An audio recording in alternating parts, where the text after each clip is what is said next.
Good morning. Happy Monday. I hope you had a good weekend. I'm glad to have you here on this dreary, cold day. Thank you for being here. Today, 1:10 p.m., I'll see you for lab. You'll turn in the chromatography lab you did last week. Problem set number 1 is up. I'd like you to have tried the problems beforehand, but don't feel like you have to have them totally ironed out, because we will spend a lot of class time today going over it. You can ask questions and stuff like that, see how the questions are done. You'll self-correct your work before turning it in. And then we'll take quiz number 1. Quiz number 1 is about 30 minutes in length. It's all show your work kind of stuff. It'll have a Lewis structure question, probably a Vesper, EPG, MG kind of question, that kind of stuff. For the quiz, you're welcome to have a calculator, absolutely a periodic table. You're welcome to bring a page of notes. Everything handwritten, nothing from the internet. Staple your page of notes to the back when you turn it in, and that's totally awesome. And we'll go next door and do the Lewis Structures in-class lab. There are 2 versions of the Lewis Structures lab. There's an online version and an in-class version. Make sure that you have the in-class version to be totally cool. Questions? Any of that kind of jazz? Last topic we're going to look at in this chapter is on what's called polarity. And polarity is actually a pretty useful tool for figuring out why compounds react as they do. And I have 2 examples here about how polarity really affects us, not only as students, but also as people just in the world. On the left-hand side here is water, H2O. On the right-hand side here is methane, CH4. Now, both compounds have comparable masses, and chemists usually think about how much they weigh using the molar mass. So water, H2O, is about 18 grams per mole, and CH4 here, when you figure it out, is about 16 grams per mole. So 18 grams per mole, 16 grams per mole, about the same mass. However, the boiling points are incredibly different. So, as everybody hopefully knows, water boils about 100 degrees Celsius. On the other hand, methane has a boiling point minus 161. So really, really, really different. And they have almost the same grams per mole, almost the same mass. It's literally just a difference here. Something else is going on to give them such different boiling points, and it has to do with polarity, as we'll see. Another thing really important is that water dissolves ionic compounds super well, all right? And if you put salt in water, stuff like that, it breaks up, and we've seen lots of examples in this class. Well, all of these things are possible because of water's polarity. So polarity is pretty important. And after exploring this section, you'll see why water is able to do some stuff that, say, things like methane doesn't. When the balloon is rubbed with wool, the wool imparts a static electric charge to the balloon. When we place the balloon near the water, the stream is attracted to the balloon. The polar water molecules act as though they have an electric charge as well. Water molecules carry no overall electric charge, but they do exhibit polarity. The positively charged end of the water molecules and the negatively charged balloon attract each other.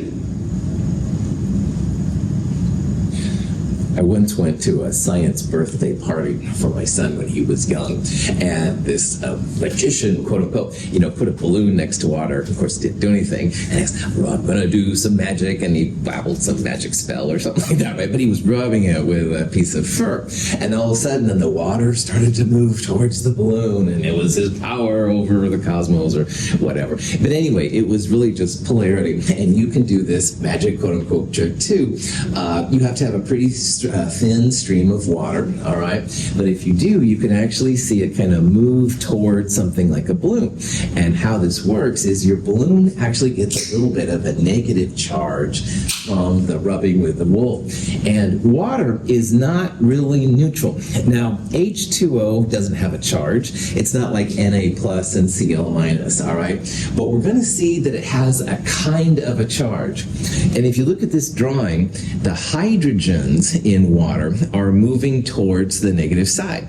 That's because the hydrogen's part of water has a slight positive slight charge to it. And the oxygens, which are away from it, actually have a slight negative charge. And this is the result of polarity. So water is polar, all right? If you remember, we looked at the structure of it. It's a tetrahedral electron pair geometry, and those two lone pairs on the oxygen make it bent 109 degrees. And that 109 allows for a slight positive part towards the hydrogens and a slight negative part towards the oxygens. So don't be fooled by this bad magic trick. It's just good old science. All right. So polarity is when you have an unequal distribution of electrons. And my best real-world example of this is if you have a piece of bread and you're going to spread peanut butter, and the peanut butter is kind of thick, all right? Now, you can take the time and spread the peanut butter evenly over the whole bread, all right? So every bite of bread has the same amount of peanut butter. But what I sometimes do when I'm lazy is I end up having like more peanut butter on the right side of the bread and not as much peanut butter on the left side. So I take a bite from the right side, lots of peanut butter. On the other hand, the left side, hardly any, and I'm like, well, if you think about electrons as being like peanut butter, which I know is not as fun and pretty dorky, honestly, this is a way to think about polarity, because HCl has all the electrons it needs, but we're going to see that chlorine is more of a peanut butter hog, if you will. It's pulling the peanut butter / electrons towards itself. And hydrogen doesn't have as much. So you end up with what's called a partial positive and partial negative charge on it. And they usually use these little delta symbols. That's a lowercase delta. Delta negative shows where there's more electron density, and delta positive means where there's less electrons, i.e. it's more positive. And a lot of molecules have this. Some molecules, truly peanut butter spread all the way around. But most molecules have more peanut butter on one atom or the other, or one side of the molecule or the other. And if you have a slightly negative side like HCl, HCl is considered to have dipoles. And a dipole can be a positive, like where the hydrogen is, and it can be negative where the chlorine is. Stuff like that. And again, most bonds and most molecules have this. If you put polar molecules in an electric field or a magnetic field, you will see interactions. So the blue and white here represents some kind of a polar molecule. And you've got a positive side and a negative side. Well, remembering that opposites attract, the white sides here are negative. That's the negative dipole. And they're going to be attracted to the positive side. On the other hand, the positive side of the molecule, which is blue here, that's going to be attracted to the negative side. So you'll see these things kind of gravitate and align themselves with electric fields. Now, when you have a truly non-polar molecule where the electrons are completely distributed evenly, they could care less. They'll just sit there in the presence. They have no interaction. But this one is. When they analyze DNA, they use this kind of process to separate it. And I'm not an expert at DNA analysis, but I do know they put them in it, and DNA has a slightly positive, slightly negative side that aligns. So, polarity came about because they did some calculations on what a pure bond should have and what the bond actually had in terms of energy. So they actually measured the energies of what the bonds were and compared them to what they calculated. And lo and behold, there was a difference of energy. And this difference of energy led to the concept called electronegativity. And electronegativity is a way to see which electrons are more into that peanut butter. And in this chemistry class, which I should start using, it means that they're more into the electrons. So the bigger the electronegativity, the more they are into electrons. And the smaller the electronegativity, the less they're into the electrons. This symbol here is chi. It looks like an X, and you can use X if you want, but it's a measure of how electronegative an atom is.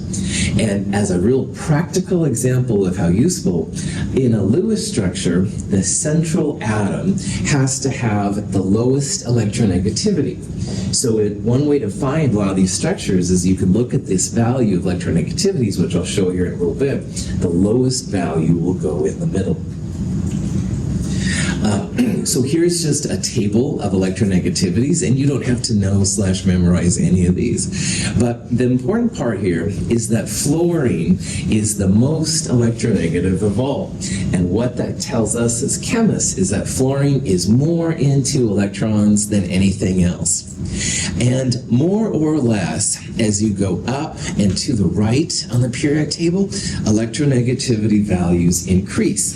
And like we saw at the end of Chem 221, it works okay, it's not super great, but more or less, francium down here in the lower left is one of the lowest electronegativities. Fluorine is the highest, followed by oxygen, nitrogen, and chlorine, stuff like that. So, yeah. Does helium not have any? Right on. So these are related to the formation of bonds. And there really hasn't been any stable molecules made with helium, neon, or argon. Now, sometimes you will see xenon and krypton because they have made values for those. But to the best of my knowledge, I don't think values exist for those just because they haven't made molecules out of them. Great question, man. Other questions? I assumed that I knew what a polypeptide chain looks like, except for the way in which it's folded. And I wanted to fold it to form the hydrogen bonds. I had a cold. I was lying in bed for 2 or 3 days, and I read detective stories, light reading for a while, and then I got sort of bored with that. So I said to my wife, bring me a sheet of paper, and I think I'll work on that problem of how polypeptide chains are folded in proteins. So she brought me a sheet of paper and the slide rule and a pencil, and I started working. Well, I succeeded.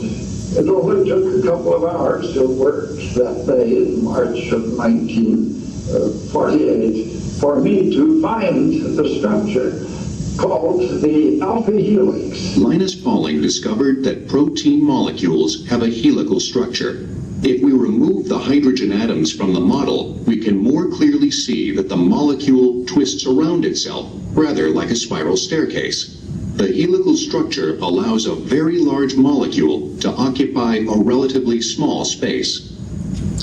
Pauling discovered and promoted the idea of electronegativity, and it's a really powerful thing we're going to use. If you go into biochemistry, he also did what's called, it was the first one to figure out what's called the alpha bonding of proteins, and proteins kind of wrap around each other because of interaction using something called hydrogen bonds, and that's something else we'll talk about a little bit later. But what I find so fascinating here is that he was sick, and when I'm sick, I just want to watch X-Files or whatever, but he was actually working on this alpha helix problem and stuff, and I'm like, whoa, respect. He's the only person to have received 2 unshared Nobel Prizes. He has a Nobel Prize in chemistry for electronegativity and the alpha helix, stuff like that. He also has a Nobel Prize for peace, and he was blacklisted by the government for a while. Couldn't travel because he was considered to be a bad person and stuff like that. He is an Oregonian, and that's kind of cool. He went to OSU, the equivalent of back in the day. Kind of a cool dude to think about, but anyway, neither here nor there. But alpha helixes are cool, but electronegativity is where we are right now. And again, the important part for us is that fluorine has the maximum electronegativity. Excuse me. And the atom in a Lewis structure, the central atom, is always going to have the lowest electronegativity. So what that means is fluorine is not going to be in the center of your molecule, all right? Just like hydrogen, which isn't in the center because it's kind of weak, fluorine won't be in the middle because it really likes those electrons. Now, what you can do with electronegativity is you can compare the values and see how polar a bond is, all right? How much one pulls electrons towards it and which one pulls electrons less to it. So knowing that, this is the kind of question you might see. It says put these in order of increasing electronegativity. And the most electronegative atom of all is fluorine, all right? So the last one is going to be one of these. And the important part is that electronegativity more or less increases as you go up and to the right. So if you look at this long enough, then you want to go up and to the right. And I believe on the periodic table here, yep, aluminum is most down and to the left. So that's going to have the lowest electronegativity.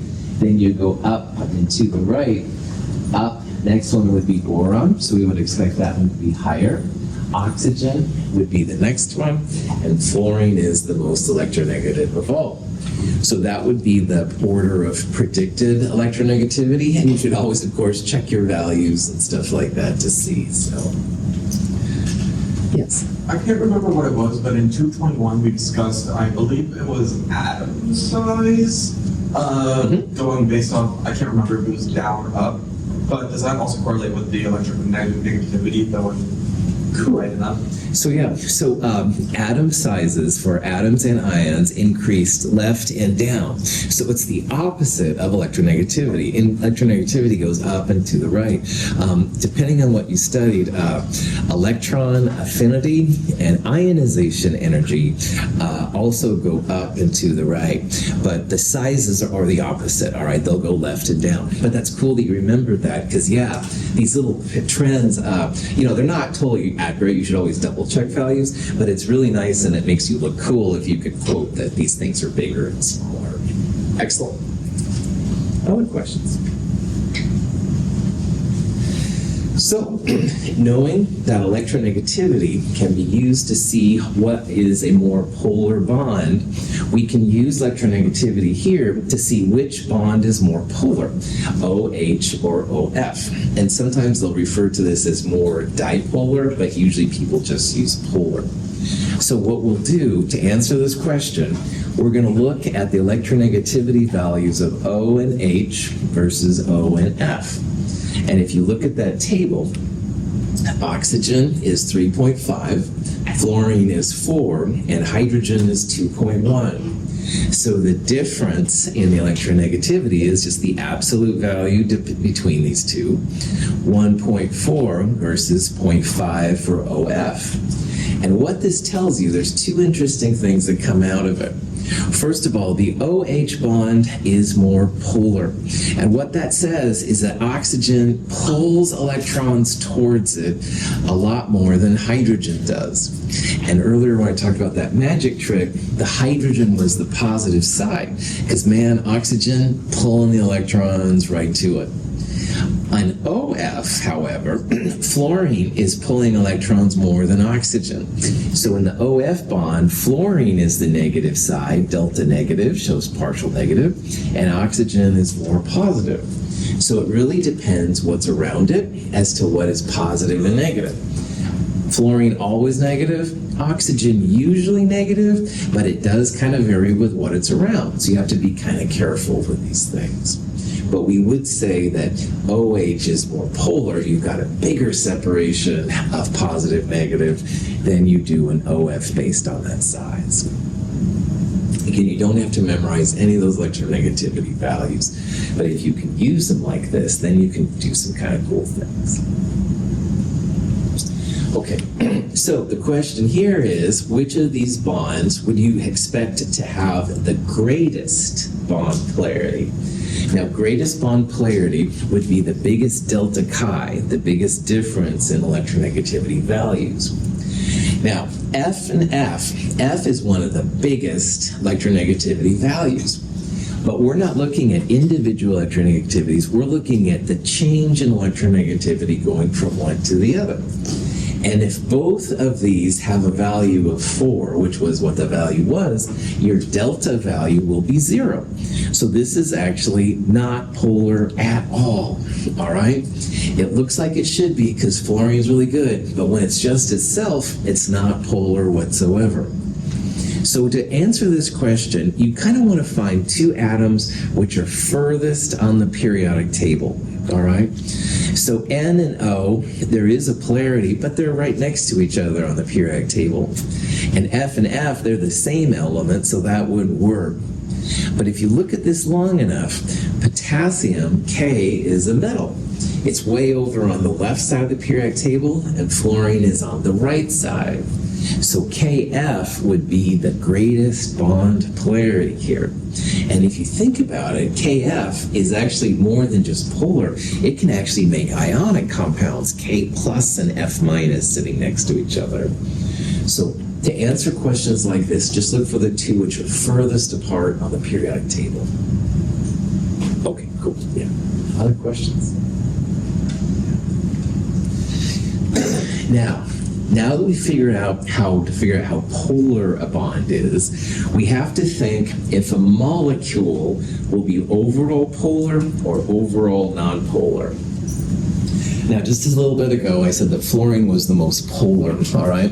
And to exemplify what's going on here, I'm going to use Arnold Schwarzenegger. And again, I should, to keep my day job, I know, but Schwarzenegger, I think of him as really tough. Now, of course, he's old like me and stuff, but anyway, let's pretend that he's like Terminator tough, all right? Really, really strong. And he comes down and he goes, Russell, you're such a weak person. He pulls my arm, all right? And I don't go to the gym enough. I go once in a while, but not enough as much as he does. He would pull my arm literally off my socket. He's like so strong. So think of him as like fluorine, all right? And I'm like, I don't know, carbon, all right, Anyway, pulls me big time, very, very polar. But Nathan is able to clone a second Schwarzenegger. And he comes over and goes, oh, Russell, you're so weak. And he can pull my arm really hard too. So I got a Schwarzenegger here pulling my arm. I got a Schwarzenegger here pulling my arm. Both Michael Schwarzeneggers are very polar bonds, but they're 180 degrees apart. So if they're 180 degrees, my pull to the right and my pull to the left cancels each other out. And this exemplifies what's called polar bonds, because I've got a Michael Schwarzenegger, and Schwarzenegger's yanking on me both times. But because it's symmetric, I've got another one in that opposite direction, they cancel out. So you can have polar bonds, but a non-polar molecule. Now, Schwarzenegger is fun to think about. Carbon dioxide would be a better example, all right? Because oxygen is polar second only to fluorine, and it will yank on carbon. However, if it's symmetric, oxygen on the right, oxygen on the left, they're going to cancel each other out. So if you have a molecule where everything around the central atom is the same, it's going to be nonpolar, all right? Beryllium difluoride. Fluoride pulls on beryllium like Schwarzenegger does on me. However, fluorine on the right, fluorine on the left cancels out, nothing. CF4, fluorine is pulling big time, but everything's around it the same, it's going to be nonpolar. Now, a converse to this is that if you have to guess on a molecule, you should guess that the molecule's polar, because there's a lot more polar molecules out there than there are nonpolar. But we will see examples of polar. All of these, SF6, PF5, CF4, etc., they all have a central atom where everything around it is the same. If you have, for example, SF5Cl, or even one part's different, or you have two lone pairs or something like that, then you can start seeing things that are polar. But by default, if you have a symmetric molecule, it's going to be nonpolar. And nonpolar things won't be attracted to magnetic fields and jazz like that. Okay, so let's say we have carbon dioxide and water, and we want to know which molecule is polar. What you want to do is you first want to draw Lewis structures for CO2 and water, and you can figure out the geometry and all that kind of stuff. When you look at the molecule, so here's carbon dioxide, the oxygen would have two lone pairs and stuff. Your carbon is pulled next to oxygen, and oxygen's really electronegative, and again, that means it wants electrons. So this oxygen is pulling electrons, that's why we're going to put that little delta negative sign. And this one does too, it wants electrons. But because they're 180 degrees apart from each other, those charges cancel. So we would say that this is a symmetric molecule because everything around a carbon, just an oxygen. So CO2 is a non-polar molecule. Everything's the same around it, even though each CO is a polar bond. Now, water is different. It has two hydrogens, which don't pull very many electrons, just like carbon did, compared to oxygen in the middle. So oxygen's going to be pulling electrons more than the hydrogens will. But water is tetrahedral electron pair geometry. It's going to have a lone pair coming out of the screen and a lone pair going into the screen. It's tetrahedral / bent. And notice that in this case, those hydrogens, they can't pull opposite like they did right here. The bond angles in tetrahedrons are about 109. So this is different than 180. So water, the oxygen right there, is not in a symmetric environment. It has two lone pairs and two hydrogens. It doesn't have like 4 hydrogens around it or 4 lone pairs, something that would make it the same. So this molecule has not only the polar bonds, because oxygen pulls more than hydrogen, it's also a polar molecule. Any questions? Here's 3 more molecules: boron trifluoride, Cl2CO, and NH3 ammonia. Draw the Lewis structures out to see which one is polar and which one is nonpolar. Now, boron in BF3 has only fluorines around it. No lone pairs, formal charges are 0, etc., etc. Fluorine is, again, the ultimate Schwarzenegger. It pulls electrons more than anything else, but everything around the boron is the same. So if everything around the atom is the same, it's a non-polar molecule. It has no dipole moment. That's a fancy way to say it's nonpolar. Notice on these over here, there's this little mu equals 1.47D. This is actually a measurement of polarity. Capital D is a unit called the debye, which is used for polarity. We don't have to worry about that, but in higher courses, this is a way to actually see if your protein is polar or not. They can measure the polarity. So this one has no debye unit, so that means it's nonpolar. But these over here are both going to be polar. Now this one's polar. This is carbon, double bond O and Cl. Around this carbon, oxygen, chlorine, chlorine. Not everything is the same. And if everything is not the same, you say that it's polar. And this is a way to tell you have a dipole moment on it. It's measurable polarity. This is ammonia, NH3. And when you draw the Lewis structure for ammonia, there is a lone pair on this nitrogen. So looking at the Lewis structure, nitrogen has hydrogen, hydrogen, hydrogen, lone pair. Again, not everything is the same around your central atom. Polar, all right? Even a lone pair will be enough to make it polar. So, any questions? So it says, which of the following molecules are going to be polar? One is or are polar. All right. So BCl3, CO2, N2ClF, and all are non-polar. All right. The best way to do this would be to draw Lewis structures for all of these and look at them, see if they're in a symmetric environment, blah, blah, blah. However, you can also do this problem by literally just looking at D, because you've got one Cl and one F. You don't really even have a central atom, all right, because you only have 2 atoms, so that's kind of hard to have a central one. And the atoms aren't the same, all right? If it was Cl and Cl, they would pull evenly. If it was F and F, they would pull evenly. But Cl and F, different atoms, are going to pull different. No question that D is going to be your polar one.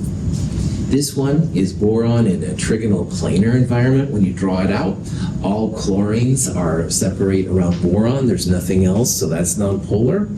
We showed CO2, a double bond O on each side of carbon. That's nonpolar. That's nitrogen pulling on itself, so that one's going to be nonpolar. But this one, because Cl and F are different atoms, one is going to pull more than the other. So fluorine is Schwarzenegger and chlorine is Jean-Claude Van Damme. I don't know. All right. Anyway, you can pull it in whoever you want here for cool people. But anyway. All right, Prof, that's back on. Questions? This is kind of an interesting picture. On the left-hand side is CH4, which is methane. But more important here, this is carbon surrounded only by hydrogens, all right? And when you look at the little deltas, carbon is a little bit more into electrons than the hydrogen. So the carbon here is the slightly negative side, and the hydrogens are slightly positive. But because the carbon is surrounded by all the same stuff, it's a non-polar molecule. Now, if you shift over here to the far right-hand side, this is carbon tetrachloride. So now this is carbon completely surrounded by chlorines. Now, chlorine is much more into electrons than carbon is. So notice that in this structure, the carbon is slightly positive and the chlorines are slightly negative, all right? However, your slightly positive carbon is surrounded by only Cl.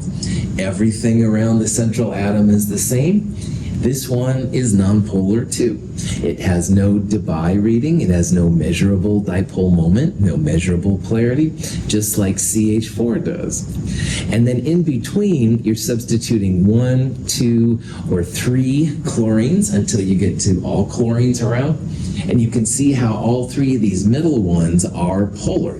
They've got some kind of polarity. And there's different reasons why this one is more polar than these two. We're not going to go there. But just realize the important part for us here is that if everything around the central atom is the same, all hydrogens, all chlorines, nonpolar. But boy, just about anything else, if you've got anything else in the middle atom, you're going to have some kind of polarity moment. And that's why I hate to say it, but if you have to guess, right, more things are polar than nonpolar. And I will show you some nonpolar things, it's true, but there are a lot more polar things than nonpolar. We're going to see examples, not only in this class, but in a future class at Chem 223, that there are a lot of weird examples of nonpolar things. And that's why I hate to say, if you have to guess, then guess it. Polarity is a really interesting thing, but remember, it comes down to how the electrons are distributed. This compound right here has a triple bond, but notice if you cut it in half, you'd have a CH on the right and a CH on the left. That's enough for that polarity to cancel as well. And here's an example with a carbon with 4 pieces around it. Now, instead of H's or Cl's like we saw on the last slide, these are all CH3s, but it also has all the same things around it.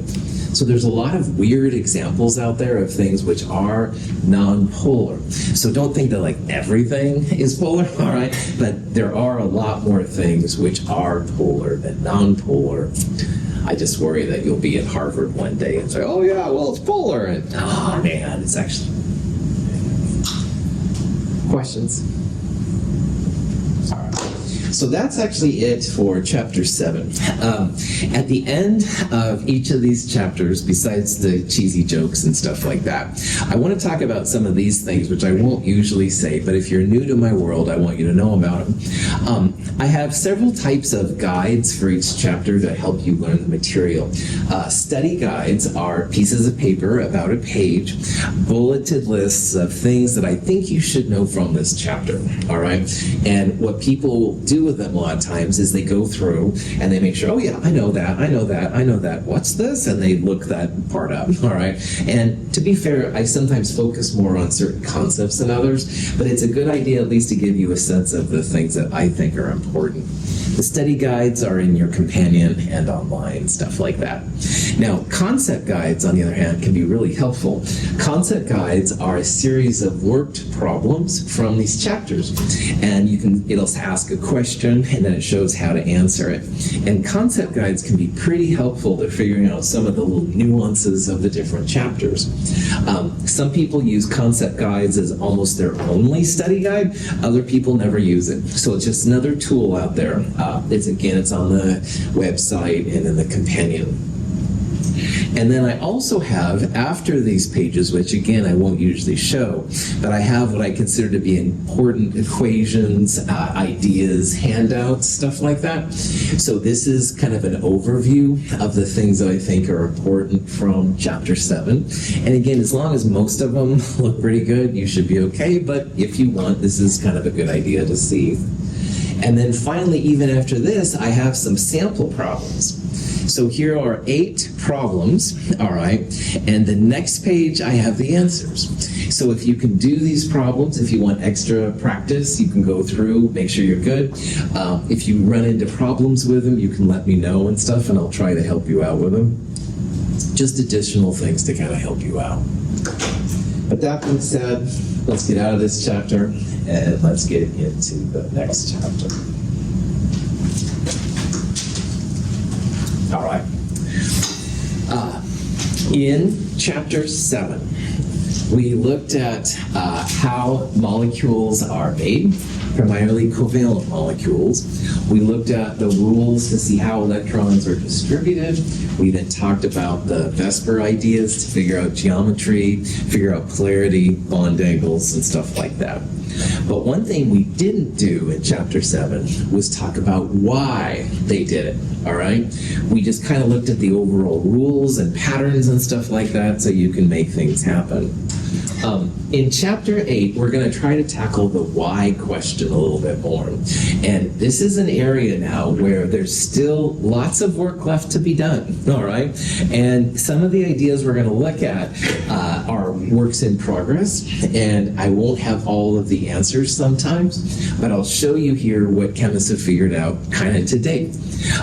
There's 2 main theories to describe the why here, and we'll look at both of them. One of them is called hybridization, or orbital hybridization theory, valence bond theory. These are all the same things. The other theory is called molecular orbital theory, and we'll look briefly at both of these just to give you a sense of how chemists try to answer these questions about the why of things. But when you're getting to the why things happen, really this is what chemists need to know. How the heck do you go from the atomic orbitals, which in Chem 221 you looked at. So in Chem 221, there were the big s orbitals, like 1s and 2s and 3s, and they got bigger as the number went bigger. We also had a bunch of p orbitals, which were basically figure 8, infinity-looking symbol things. How the heck do you go from these kind of things to like a tetrahedron? All right. How do you go from at best 90-degree angles, or not having any angles at all, to 109 degrees? All right. And this is a real question that people thought about and they didn't know.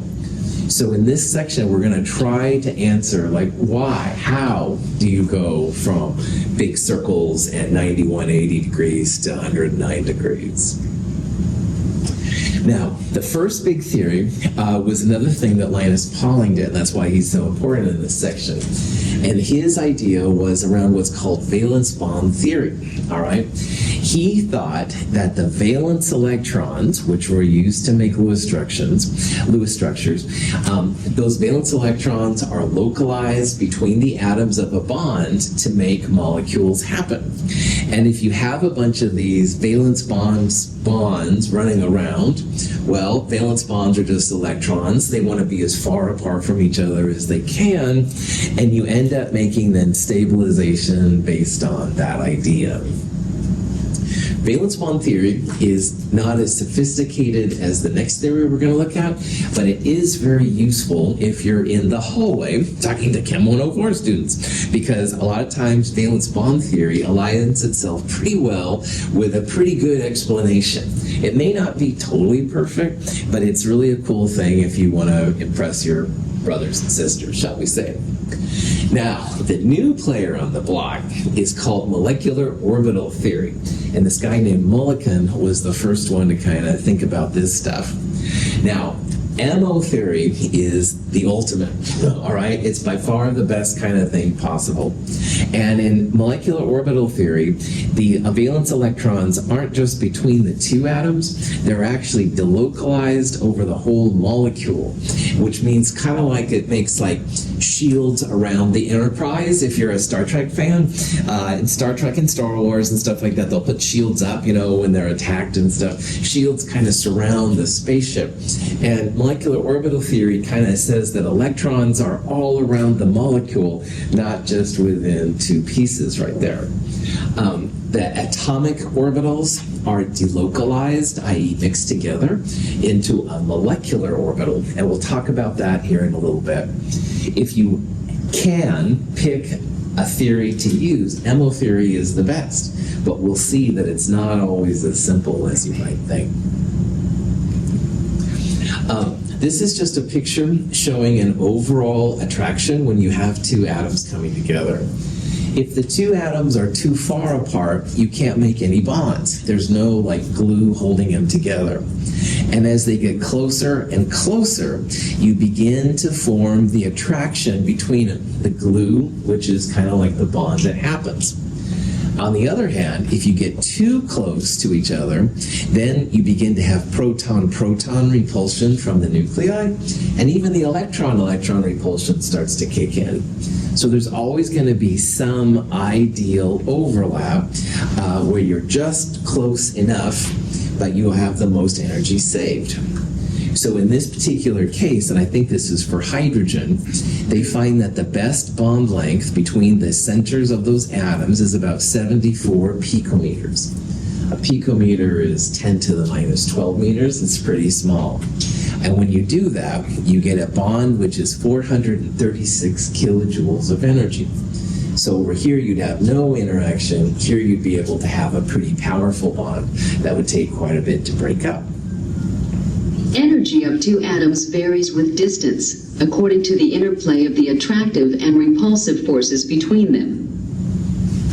So again, too close, they start to freak out. They don't like to be too close to each other. On the other hand, too far away, you can't have any interaction between them. It's kind of somewhere in between.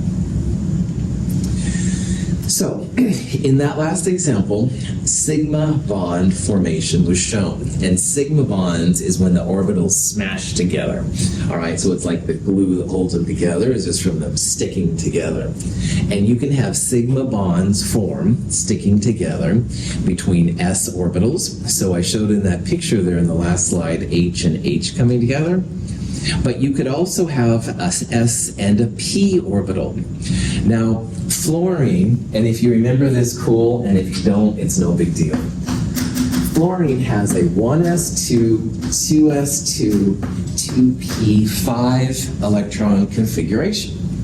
And in the 2p5, there were 3 2p orbitals, and these 5 electrons, you go 1, 2, 3, each of them separate first, 4, 5, but one of the orbitals only had a single electron. And it's that orbital right there that's represented here. Because anytime you're going to make a bond, you need 2 electrons. And one of the electrons will be up and one of them will be down. So that singly occupied orbital, that 1, 2p orbital, can also smash into like 1s1 and hydrogen to make a sigma bond. So this is an example of HF. You've got a p orbital from fluorine, and you've got an s1s orbital from hydrogen coming together to make 2 things. But you can also have 2 2p's from fluorine. So in Chem 221, the diatomics have no fear of ice clear roux or whatever version you use. F2 was one of them. F2 happens because the single occupied orbital of one fluorine combines with another fluorine with the same thing. They come together to make the sigma bond. So this slide here just shows how single bonds are made, all right? Single bonds and sigma bonds are arguably the same thing. When you see little lines like that, which is how you connect the outer to the inner, you've got to have the overlap of electrons. And that's what these are trying to show. Questions? Okay. So that's all good and groovy, Russell, but how do you get to these weird geometries? For example, boron is 1s2, 2s2, 2p1. How do you get from this with big s orbitals and one figure 8? How do you get to the trigonal planar geometry? How do you get to 120-degree angles? And that's the big part here. So this is a Linus Pauling example of how you can go through it. How do you get to these weird angles? And what Linus Pauling did is he thought, well, to get 3 bonds, which are 120 degrees apart from each other, then we had at best 90 degrees before, you have to mix those valence electrons together, all right? You mix them together, and so they become hybridized. Now, in the last chapter, we saw that boron, 1s2, 2s2, 2p1. Boron has 3 valence electrons.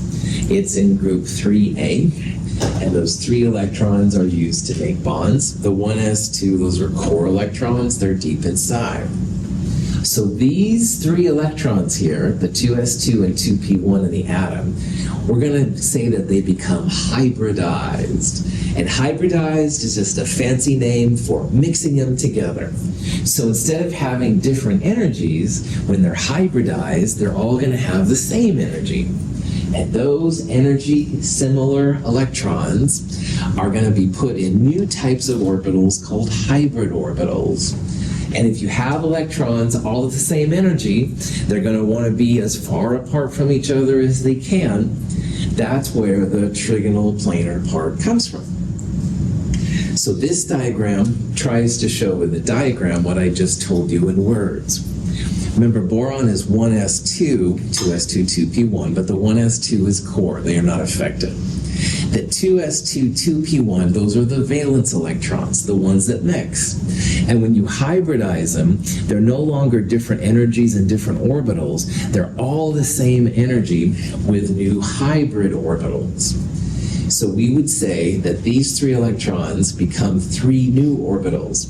And Pauling called them sp2 orbitals because it's 1 part s and 2 parts p. One of the p's is unused, so that's why that one's not included.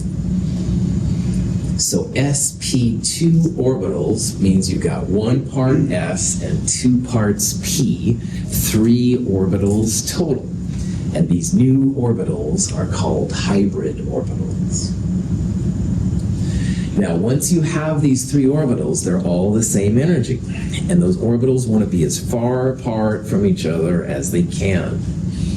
So if they're going to be as far apart, they don't want to be next to each other, they naturally take on a trigonal planar geometry, which is 120 degrees. So boron by itself wouldn't do this. All right, boron's just going to be like a big sphere. But when boron is in the presence of fluorine, for example, BF3, those valence electrons hybridize, they become sp2, and you end up with trigonal planar. Prof hat off. If everything I just said for the last 2 minutes was like peanuts, wah, wah, wah, wah, wah, wah, when you hear the teacher, all right? You don't have to raise your hand, but if it was, the punchline is that in hybrid orbital valence bond theory, whatever you want to call it, trigonal planar is sp2 hybridized, all right? If everything else, like I said, wah, wah, wah, wah, and it's okay, trigonal planar is sp2. Pauling was the first person to think about how these things formed, and this is an example of what's called hybridization theory. You look at the electron pair geometry to dictate what the actual hybridization is. So in boron trifluoride, the boron is the hybridized part. The boron is the sp2 that we're going to make a big thing of. The fluorine is just using its good old atomic orbitals, nothing fancy on the outside atoms, but the inner atoms are hybridized. This is just no audio version of BH3, which is similar. The boron is hybridized, so you end up with the trigonal planar geometry, blah, blah, blah. Again, the punchline here is that the central atom is hybridized, and in this case, boron is hybridized to sp2 because it's trigonal planar. Okay. We'll take up another example of this on Wednesday. I'll see you today at 1:10 p.m. at 2501. Bring the chromatography lab, problem set 1, take Liz number 1, bring a copy of the Structures lab. Thank you for being here. See you at 1:05.